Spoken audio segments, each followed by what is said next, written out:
ये आकाशवाणी का कलबुर्गी केंद्र है।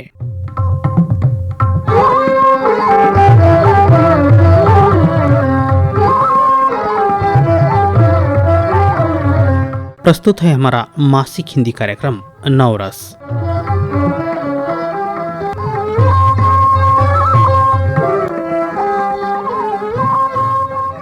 आप सभी को आपका रेडियो दोस्त गोविंदराव राठौड़ का सादर प्रणाम। दोस्तों, आज इस कार्यक्रम में आपको सुनवाएंगे जलियांवाला बाग हत्याकांड। इस विषय पर बातें करेगी भारती लक्ष्मीपाल और संविधान के निर्माता डॉक्टर बाबा साहेब अम्बेडकर की जीवनी के बारे में जानकारी देंगे विमल कुमार। गुलाम भारत की कई दास्तां हैं जो इतिहास के पन्नों में दर्ज है। आज की पीढ़ी जब उन कहानियों को सुनती है तो कभी रगों में खून दौड़ जाता है, तो कभी गर्व से सीना चौड़ा हो जाता है, कभी आंखों में आंसू आ जाते हैं, तो कभी क्रोध से भर जाते हैं। गुलाम भारत के इतिहास में एक ऐसी खूनी दास्तां भी है जिसमें अंग्रेजों के अत्याचार और भारतीयों के नरसंहार की दर्दनाक घटना है। हर साल वह दिन जब भी आता है, उस नरसंहार की यादें ताजा हो जाती है। शहादत का ये दिन 13 अप्रैल को होता है। इस दिन जलियांवाला बाग हत्याकांड हुआ था। हर भारतीय के लिए जलियांवाला बाग हत्याकांड बेहद दर्दनाक घटना है,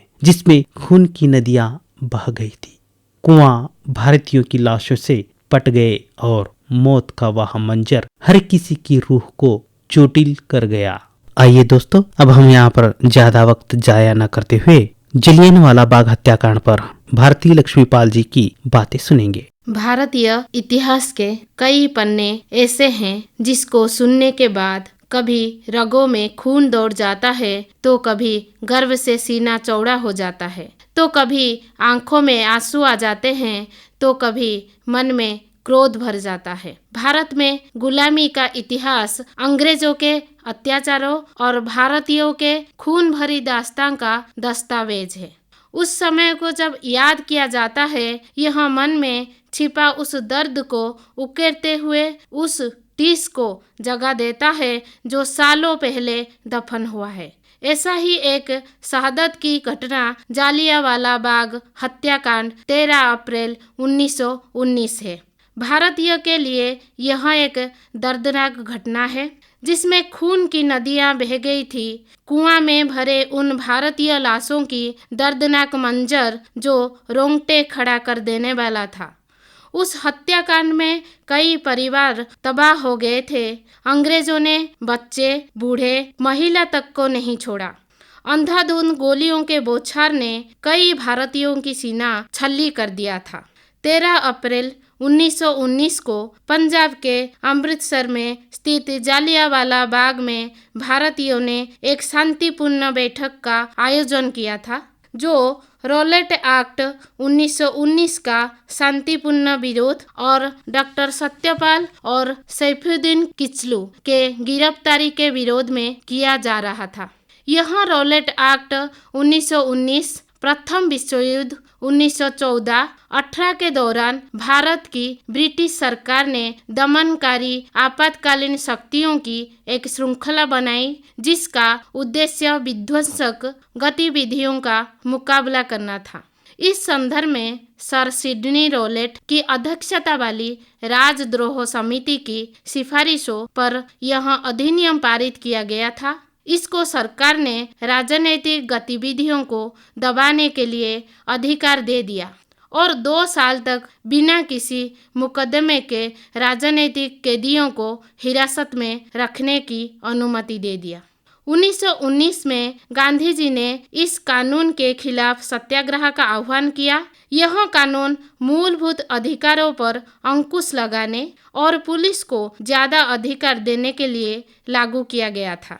महात्मा गांधी, मोहम्मद अली जिन्ना तथा अन्य नेताओं का मानना था कि सरकार के पास लोगों की बुनियादी स्वतंत्रताओं पर अंकुश लगाने का कार्य सरकार को नहीं है। उन्होंने इस कानून को शैतान की करतूत और निरंकुशवादी बताया। 6 अप्रैल 1919 को गांधी जी ने इस कानून के विरोध में इस दिन को अहिंसक विरोध दिवस के रूप में तथा अपमान व याचना दिवस के रूप में मनाया जाए, यही फरमाइश की थी और शांतिपूर्ण हड़ताल की जाए। इसके लिए सत्याग्रह सभाओं का गठन किया गया। 9 अप्रैल 1919 को पंजाब में 2 राष्ट्रवादी नेताओं सैफुद्दीन किचलू और डॉक्टर सत्यापाल को ब्रिटिश अधिकारियों ने बिना किसी वारंट के गिरफ्तार कर लिया गया।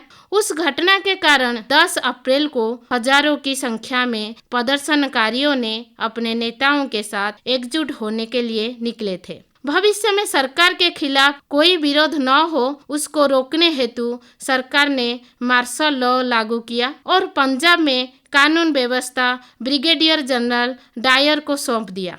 13 अप्रैल 1919 को बैसाखी का दिन था। बैसाखी साधारणतः पूरे भारत में मनाई जाती है, परंतु पंजाब और हरियाणा में सर्दियों की रबी की फसल काटे जाने के बाद नए साल की स्वागत की खुशियों के रूप में मनाई जाती है। उसी दिन 13 अप्रैल 1699 को 10वें और अंतिम गुरु गोबिंद सिंह ने खालसा पंथ की स्थापना की थी। इसीलिए भी सिख उस दिन को बड़े ही हर्ष उल्लास के साथ मनाते हैं।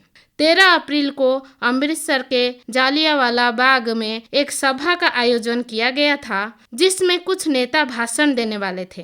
पूरे शहर में कर्फ्यू लगा हुआ था, फिर भी सैकड़ों लोगों वहां पर अपने परिवारों के साथ इस सभा में सम्मिलित होने के लिए आए हुए थे। वहां पर एक बड़ी भीड़ जमा हो गई थी। इस बात का पता जब ब्रिटिश सरकार को चला, तब brigadier general Reginald Dyer 90 British सैनिकों को लेकर वहां पहुंच गए। उन सभी के हाथों में गोलियों से भरी हुई राइफलें थी। उस समय नेताएं भाषण दे रहे थे। यह देखकर नेताओं ने लोगों से शांति बनाए रखने का अनुरोध किया। सैनिकों ने पहले बाग को घेर लिया और बाहर निकलने के सभी रास्ते बंद कर दिए। उसके बाद बिना कोई चेतावनी के निहत्थे लोगों पर गोलियां बरसाने लगे। 10 मिनट में कुल 1650 राउंड गोलियां चलाई गई। जालियांवाला बाग से निकलने के लिए एक संकरा रास्ता था, जो रास्ते के अलावा बाग अपने चारों ओर से मकानों से घिरा हुआ था। लोगों को उस अंधाधुंध गोली की बौछार से बचने के लिए तथा वहां से भागने के लिए कोई रास्ता नहीं मिला। कुछ लोग अपनी जान बचाने के लिए वहां पर मौजूद एकमात्र कुएं में कूद गए, पर देखते ही देखते वह कुआं लाशों से भर गया। यह दर्दनाक दृश्य इतिहास के पन्नों में अंग्रेजों के क्रूर अत्याचारों का दस्तावेज के रूप में दर्ज हो गया। इसमें कई लोगों की मृत्यु हो गई और कई लोग हताहत हुए। इसमें शहीद होने वाले की संख्या की सही आंकड़े आज तक भी पता नहीं चला।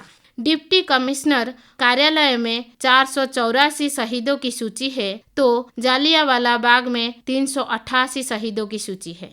ब्रिटिश सरकार के दस्तावेजों में 379 लोगों की मौत और 200 लोगों की घायल होने का दावा किया गया। हालांकि अनाधिकारिक आंकड़ों के मुताबिक ब्रिटिश सरकार और जनरल डायर के इस अमानवीय नरसंहार में 1000 से ज्यादा लोग शहीद हुए थे और लगभग 2000 लोगों से अधिक भारतीय घायल हुए थे।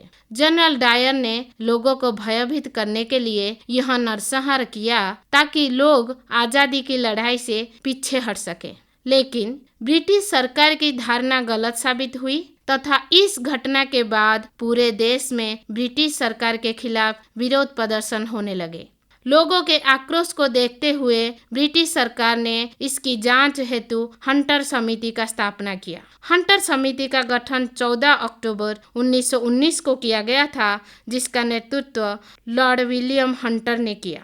इस समिति में 8 सदस्य थे, जिसमें 5 अंग्रेज, Lord Hunter, Justice Sir George Rankin, WF Rice, Major General Sir George Barrow एवं सर टॉमस स्मिथ और 3 भारतीय सदस्य सर चिमन शीतलवाड़ा, सरदार सुल्तान अहमद एवं जगत नारायण थे।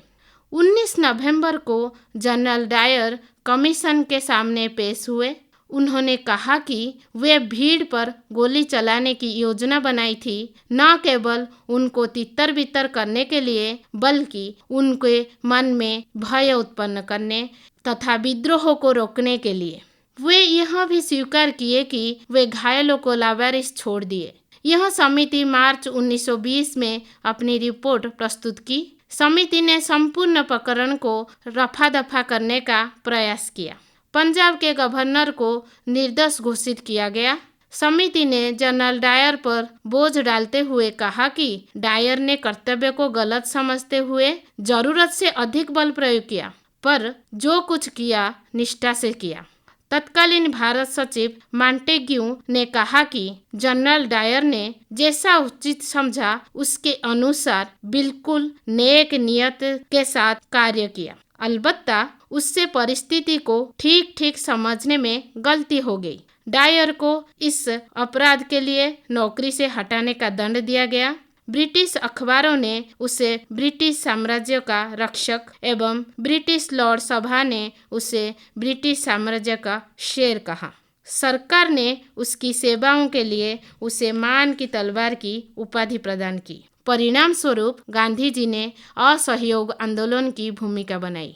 जालियांवाला बाग हत्याकांड से उधम सिंह ने इस नरसंहार का बदला लेने के लिए कसम खा ली थी। इस हत्याकांड के बाद से ही उधम सिंह ने क्रांतिकारी गतिविधियों से जुड़ गए। इसी कड़ी में उन्होंने उस समय का एक सक्रिय क्रांतिकारी संगठन गदर पार्टी से जुड़ गए। इस पार्टी देश के युवाओं को देश प्रेम की भावना को जागरूक कर रहा था। अंग्रेजों के खिलाफ लड़ाई के लिए इस संगठन को पैसों की जरूरत होती थी, इसीलिए इस संगठन से जुड़े हुए लोग विदेश जाकर पैसे इकट्ठा करने का काम करते थे। इसके लिए वह अंग्रेजों के खजाने को भी अपना निशाना बनाते थे। उधम सिंह भी यही करते थे। इसके लिए वह अंग्रेजों की नज़र में आ गए थे। इसके अलावा वह 1-2 बार जेल भी जा चुके थे। वे अपने गिरफ्तार होने के डर से यहाँ वहाँ छिप रहे थे। इस दौरान वह पंजाब से गायब होकर कश्मीर पहुँचे और वहीं उन्हें खबर मिली कि डायर लंदन में है। लेकिन लोगों में यह गलत तथ्य प्रचलित है कि उधम सिंह ने जालियांवाला बाग हत्याकांड का बदला लेने के लिए जनरल डायर को लंदन जाकर गोली मार दी थी। इसके लिए वह बंदूक के आकार के किताब काटकर लेकर गए थे और वहां उन्होंने जनरल डायर को मार दिया था। इसके बाद उन्हें फांसी की सजा सुनाई गई थी और इस तरह उन्होंने हत्याकांड का बदला लिया था। लेकिन सच यह है कि उधम सिंह ने जालियांवाला बाग हत्याकांड का बदला लिया था और लंदन जाकर एक व्यक्ति की हत्या की थी। लेकिन उधम सिंह ने लंदन में जिस व्यक्ति की हत्या की थी वो जनरल डायर नहीं था, जिसने जालियांवाला बाग में गोलियां बरसाई थी। दरअसल इस हत्याकांड में 2 लोग अहम थे। एक थे माइकल ओ ड्वायर, वह पंजाब के लेफ्टिनेंट गवर्नर थे। दूसरा था कर्नल रेजिनाल्ड डायर, जिसने जालियांवाला बाग में गोली चलाने का आदेश दिया था। लेफ्टिनेंट गवर्नर ओ ड्वायर ने कर्नल डायर की तरफ से दिए गए फायरिंग के ऑर्डर का समर्थन किया था। इसके बाद उधम सिंह ने जालियांवाला बाग की मिट्टी हाथ में लेकर अपनी प्रतिज्ञा पूरा किया। उन्होंने जो ओ ड्वायर को मारा था वह डायर के हरकत को समर्थन किया था। यह 13 मार्च 1940 में लंदन में कैस्टन सभागार में हुआ था। अभी आप जलियांवाला बाग हत्याकांड पर बातें सुन रहे थे भारती लक्ष्मीपाल जी से। दोस्तों, सहृदय नेता डॉक्टर भीमराव अंबेडकर का जन्म मध्य प्रदेश के इंदौर शहर में स्थित मूह में हुआ था, जिसका नाम आज बदलकर डॉक्टर अंबेडकर नगर रख दिया गया है। डॉक्टर भीमराव अंबेडकर जी का जन्म 14 अप्रैल 1891 में हुआ था। डॉक्टर भीमराव अंबेडकर जाति से दलित थे। उनकी जाति को अछूत जाति माना जाता था, इसलिए उनका बचपन बहुत ही मुश्किलों में व्यतीत हुआ। उस समय बाबा साहेब अंबेडकर सहित सभी निम्न जाति के लोगों को सामाजिक बहिष्कार कर दिया गया था। इन दलित जातियों के लोगों को अपमान और भेदभाव का सामना करना पड़ता था। आइए दोस्तों, हमारे संविधान के निर्माता डॉक्टर बाबा साहेब अंबेडकर जी की जीवनी के बारे में जानकारी सुनेंगे विमल कुमार जी से। वंदनीय तथागत भारत रत्न भारतीय संविधान के निर्माता डॉक्टर भीमराव अंबेडकर 20वीं शताब्दी की विशिष्ट विभूति थे। समाज के दलित, पीड़ित, वंचित, शोषित सिर्फ उन्हीं का भला डॉक्टर अंबेडकर ने किया है, ऐसा नहीं है। वे संपूर्ण मानव जाति के मसीहा थे, आशा की किरण थे। उनका कहना था, शिक्षित बनो, संगठित रहो, संघर्ष करो। इनका जीवन जाति भेद, वर्ण भेद तथा छुआछूत के विरुद्ध संघर्ष और विद्रोह की एक प्रेरक कहानी है। बाबा साहब डॉक्टर अंबेडकर को कदम कदम पर काफी कड़ा संघर्ष करना पड़ा है। अपने जीवन के अंत तक देश के खासकर गरीबों, दलितों, आदिवासियों, पिछड़ों एवं उपेक्षित वर्गों को अपने पैरों पर खड़े होने के लिए जीवन भर मसीहा बनकर संघर्ष करते रहे। डॉक्टर अंबेडकर का जीवन प्रायः विषम परिस्थितियों से जूझते हुए भी सामाजिक क्रांति के लिए प्रतिबद्ध रहा। वे हर समय इसी उधेड़ बुन में लगे रहते थे कि छुआछूत के कलंक से समाज को मुक्ति दिलाई जाए। डॉक्टर अंबेडकर ने सामाजिक असमानता के भयावह स्वरूप को देखा था, तभी संकल्प कर लिया था कि मैं अपना संपूर्ण जीवन सामाजिक गैर बराबरी मिटाने के लिए समर्पित करता हूं तथा इस कार्य में मुझे अपने जीवन की आहुति भी देनी पड़े तब भी मैं पीछे नहीं हटूंगा। बाबा साहब का जन्म इंदौर के निकट महू छावनी में 14 अप्रैल सन 1891 को हुआ। वे सूबेदार रामजी व माता भीमाबाई की 14वीं संतान थे। उनकी माता भीमाबाई का उनके प्रति इतना स्नेह था कि उन्होंने उनका नाम अपने नाम पर रख डाला। उन दिनों छुआछूत चरम सीमा पर थी। भीम को स्कूल में सवर्ण हिंदू विद्यार्थियों के साथ बेंच पर बैठने नहीं दिया जाता था। उन्हें कक्षा में सबसे पीछे बैठना पड़ता था और बैठने के लिए टाट घर से साथ में ले जाना पड़ता था। स्कूल में प्यास लगने पर स्कूल का चपरासी दूर से पानी अंजुली में डालकर पिलाता था। जिस दिन चपरासी अनुपस्थित हो तो उस दिन प्यासा ही रहना पड़ता था। बाबा साहब बचपन से कुशाग्र बुद्धि के थे। एक दिन गणित के अध्यापक ने सवाल देते हुए लड़कों से पूछा कि इसे कौन हल कर सकता है, तो कक्षा में सिर्फ भीम ने हाथ उठाया। सवाल हल करने के लिए भीम ज्यों ही बोर्ड की ओर बढ़ा त्यों ही सवर्ण विद्यार्थी एकदम चिल्ला उठे, सर भीम को रोकिए। बात यह थी कि ब्लैक बोर्ड के पास खाने के डिब्बे रखे थे। विद्यार्थियों ने अपने अपने डिब्बे उठा लिए और उसके बाद ही भीम बोर्ड के पास जा सका। बड़ौदा महाराज सयाजी राव गायकवाड़ के सहयोग से विदेश में पढ़ने का अवसर मिला। कोलंबिया विश्वविद्यालय और लंदन स्कूल ऑफ इकोनॉमिक्स से कई महंगी डिग्रियां प्राप्त की। अमेरिका में बाबा साहब के सामने जिंदगी का दूसरा ही नजारा था। वहां आपस में छुआछूत की भावना नहीं थी। वे वहां समानता व स्वतंत्रता का अनुभव कर रहे थे। वे पढ़ने लिखने और कहीं भी भ्रमण करने के लिए स्वतंत्र थे। बाबा साहब ने अपना पूरा ध्यान पढ़ाई पर लगाया। ज्यादा से ज्यादा समय देकर कड़ी मेहनत कर उन्होंने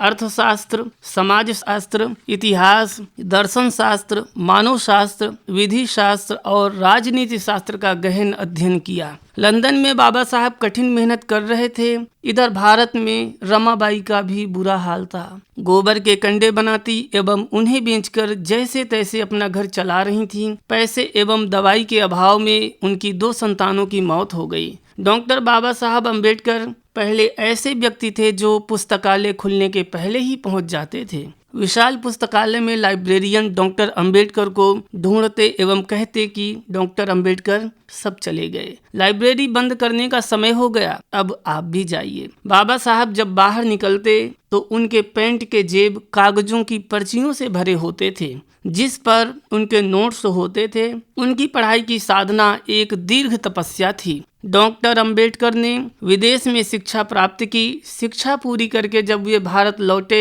तो बड़ौदा सरकार में नौकरी कर ली, लेकिन छूत के भय से दफ्तर के चपरासी तक उनकी मेज को नहीं छूते थे।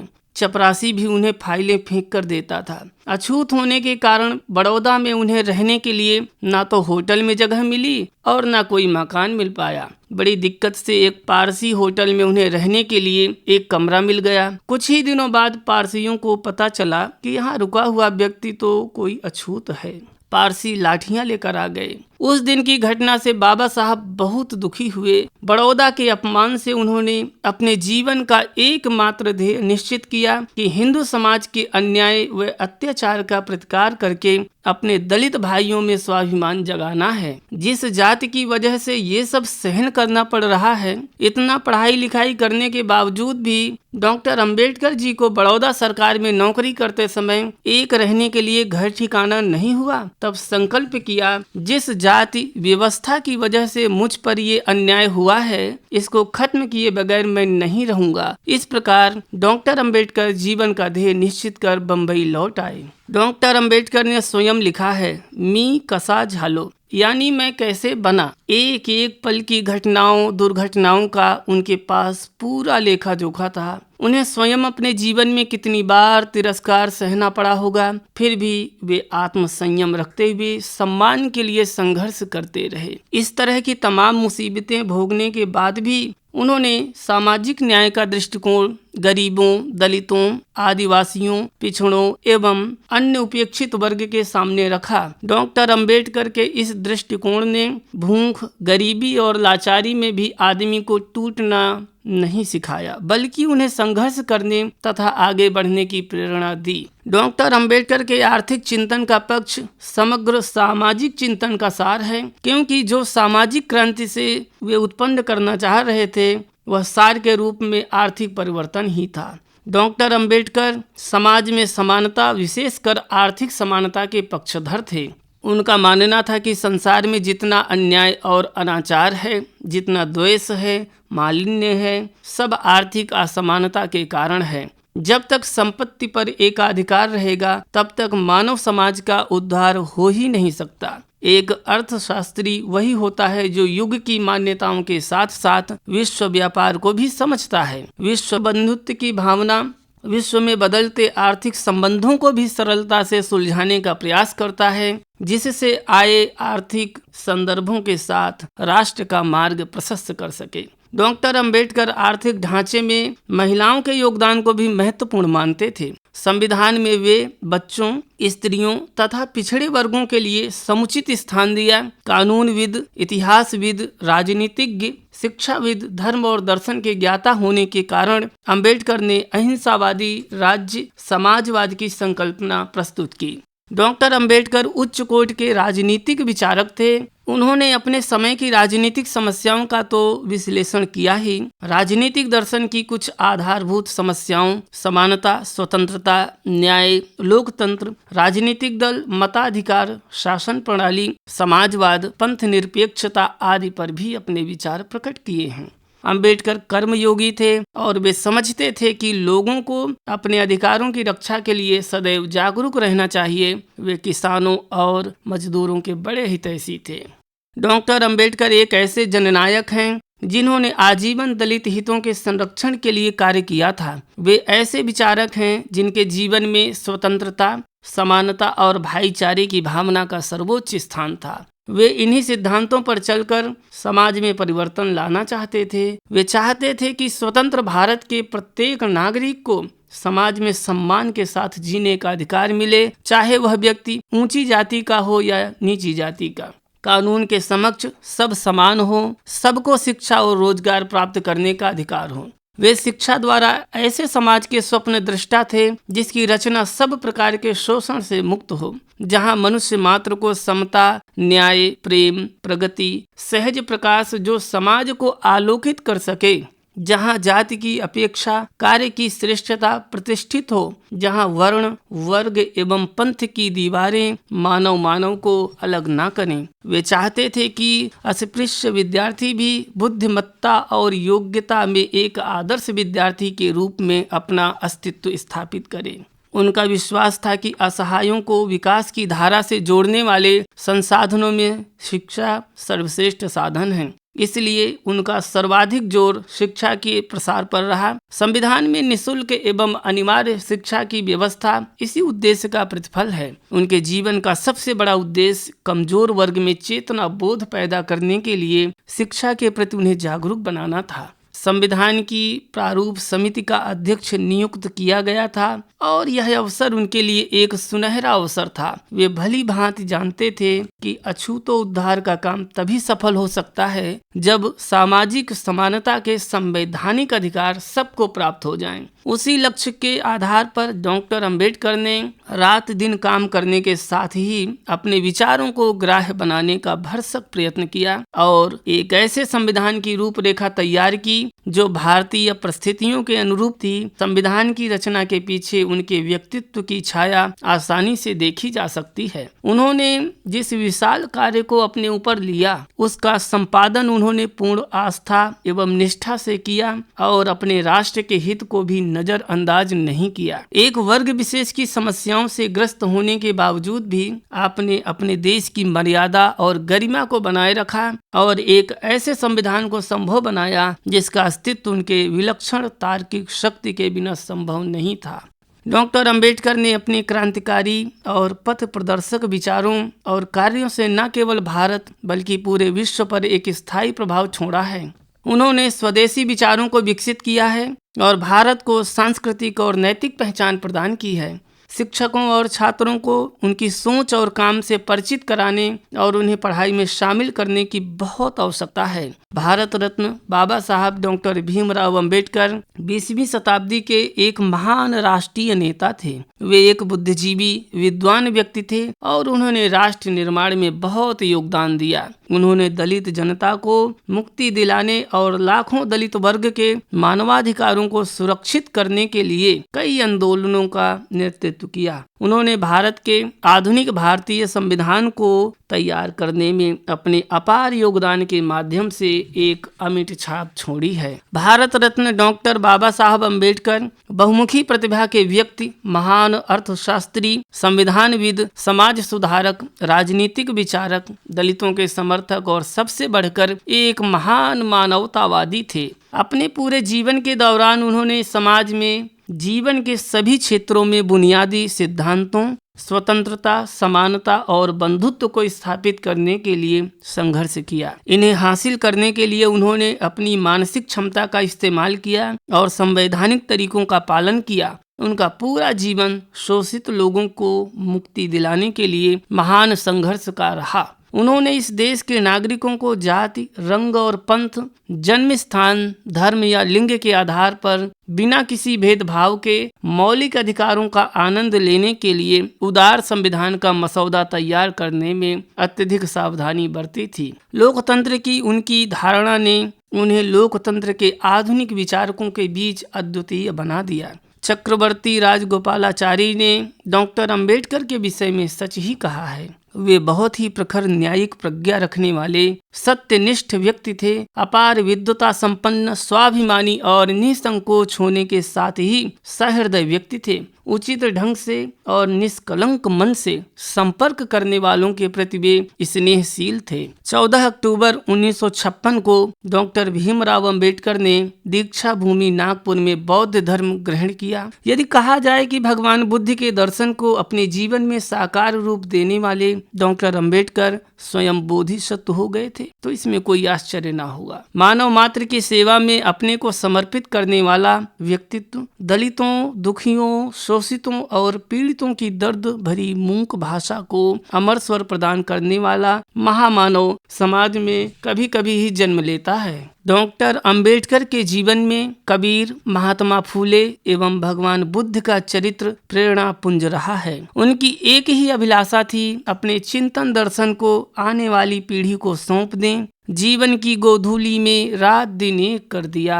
5 दिसंबर की रात को बाबा साहब ने ग्रंथ पूर्ण किया। यह ग्रंथ भगवान बुद्ध एवं पूरे बौद्ध धर्म का निचोड़ है। इस ग्रंथ को लिखकर जब सोए तो फिर दोबारा कभी नहीं जागे। ऐसा लगा वे इसी कार्य को संपन्न करने के लिए दलित वर्ग के मसीहा बनकर आए थे।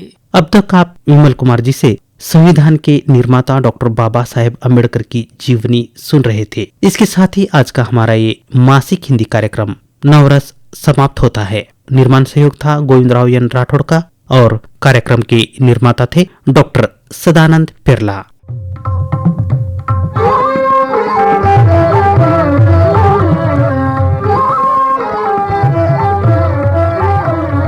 अब आपके रेडियो दोस्त गोविंदराव एन राठौड़ को अनुमति दीजिए। शुभ रात्रि।